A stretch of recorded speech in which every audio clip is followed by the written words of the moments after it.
കൈറ്റിൻ്റെ online പഠന പ്ലാറ്റ്ഫോമായ കൂളിന് വേണ്ടി മാതൃകയിലേതുപോലെ ഒരു വെബ് പേജ് ചുവടെ നൽകിയ നിർദ്ദേശങ്ങൾക്കനുസരിച്ച് തയ്യാറാക്കുക. ഹോമിലെ എക്സാം ഡോക്യുമെൻറ്റിലുള്ള cool.html എന്ന ഫയൽ ടെക്സ്റ്റ് എഡിറ്ററിൽ തുറന്ന് കാസ്കേഡിംഗ് സ്റ്റൈലുകളിൽ ചുവടെ കൊടുത്തിരിക്കുന്ന മാറ്റങ്ങൾ വരുത്തുക. വെബ് പേജിലെ തലക്കെട്ടായി നൽകിയ cool kites open online learning എന്ന വാചകത്തെ മാതൃകയിലേതുപോലെ 2 വരികളിലായി ക്രമീകരിക്കുക. തലക്കെട്ടിന് font colour white, background colour blue എന്നിവ നൽകുക. ഉള്ളടക്കത്തിൻ്റെ അക്ഷരനിറം മാതൃകയിലേതുപോലെ കറുപ്പ് ആക്കുക. മാറ്റം വരുത്തിയ ഫയൽ സേവാ സങ്കേതം ഉപയോഗിച്ച് ഹോമിലെ എക്സാംടെൻ എന്ന ഫോൾഡറിൽ നിങ്ങളുടെ രജിസ്റ്റർ നമ്പർ ചോദ്യ നമ്പർ ഫയൽ നാമമായി നൽകി സേവ് ചെയ്യുക. തുടർന്ന് ഈ ഫയൽ വെബ് ബ്രൗസറിൽ തുറക്കുക.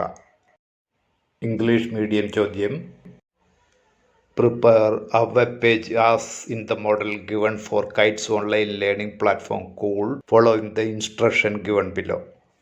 Open the file cool.html given in the folder exam documents in Home in a text editor and make the following changes to the cascade styles. Arrange the text Cool Kites Open Online Learning as the heading of the web page in 2 lines as shown in the model.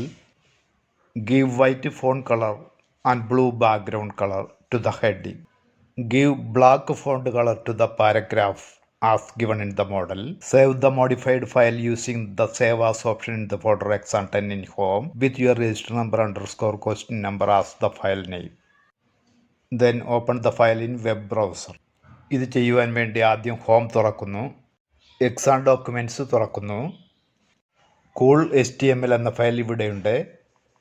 അതിൽ right click ചെയ്യുന്നു. Open with other application എന്നതിൽ click ചെയ്യുന്നു. ഇതിൽ ഏതെങ്കിലും ഒരു text editor select ചെയ്യുക. എന്നിട്ട് ഇവിടെ സെലക്ട് എന്നതിൽ ക്ലിക്ക് ചെയ്യുക. ഇവിടെ ശ്രദ്ധിക്കുക, ഇവിടെ 2 വരികളായിട്ടാണ് ഇവ എങ്കിലും ബ്രൗസറിൽ തുറക്കുമ്പോൾ ഒരു വരിയിൽ തന്നെയായിരിക്കും ഇവ വരുന്നത്. കൂൾ കഴിഞ്ഞാൽ അടുത്ത വരി വരണം. അതിനിവിടെ BR എന്ന് ടൈപ്പ് ചെയ്യുക. ലൈൻ ബ്രേക്കിനുള്ള ടാഗ്. തലക്കെട്ടിൻ്റെ ഫോണ്ട് കളർ വൈറ്റും ബാക്ക്ഗ്രൗണ്ട് കളർ ബ്ലൂവുമാണ്. ഇവിടെയുള്ള HTML ടാഗ് ശ്രദ്ധിക്കുക, S2 എന്നതാണ്. CSSൽ S2 ഉപയോഗിച്ചിട്ടുള്ള ഭാഗം ഏതെന്ന് നോക്കുക. ഇവിടെയാണ്. ഫോണ്ട് കളർ ഇവിടെ യെല്ലോ എന്നത് മാറ്റിയിട്ട് അവിടെ വൈറ്റ് എന്ന് ടൈപ്പ് ചെയ്ത് കൊടുക്കണം. വൈറ്റ് എന്നാക്കി. ബാക്ക്ഗ്രൗണ്ട് കളർ ഗ്രീൻ എന്നത് മാറ്റിയിട്ട് അവിടെ ബ്ലൂ എന്നത് ടൈപ്പ് ചെയ്ത് കൊടുക്കുന്നു. ഇനി ഉള്ളടക്കത്തിൻ്റെ അക്ഷരനിറം മാതൃകയിലേതുപോലെ കറുപ്പാക്കണം. ആസ് പാർട്ട് ഓഫ് എന്ന് തുടങ്ങുന്ന ഭാഗം അതിവിടെയാണ് തുടങ്ങുന്നത്. അതിൻ്റെ ടാഗ് P ആണ്. CSSൽ ഇവിടെയാണ് P. അപ്പോൾ Pയിൽ കളർ ബ്രൗൺ എന്നുള്ളത് ബ്ലാക്ക് എന്നാക്കണം. ഇനി ഫയൽ സേവാസ് സങ്കേതം ഉപയോഗിച്ച് സേവ് ചെയ്യുകയാണ്. ഫയൽ എന്നതിൽ ക്ലിക്ക് ചെയ്തിട്ട് സേവാസ് എന്നതിൽ ക്ലിക്ക് ചെയ്യുന്നു. ഹോം സെലക്ട് ചെയ്യുന്നു. exam10 സെലക്ട് ചെയ്യുന്നു. രജിസ്റ്റർ നമ്പർ ചോദ്യ നമ്പർ എന്ന് പേര് നൽകി സേവ് എന്നതിൽ ക്ലിക്ക് ചെയ്ത് ഫയൽ സേവ് ചെയ്യുന്നു. ഇനി ഫയൽ വെബ് ബ്രൗസറിൽ തുറക്കണം.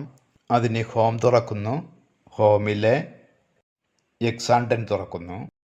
നമ്മൾ സേവ് ചെയ്ത ഫയൽ ബ്രൗസറിൽ തുറക്കാൻ ഡബിൾ ക്ലിക്ക് ചെയ്യുന്നു. ചെറിയ വ്യത്യാസം കാണുന്നുണ്ട്.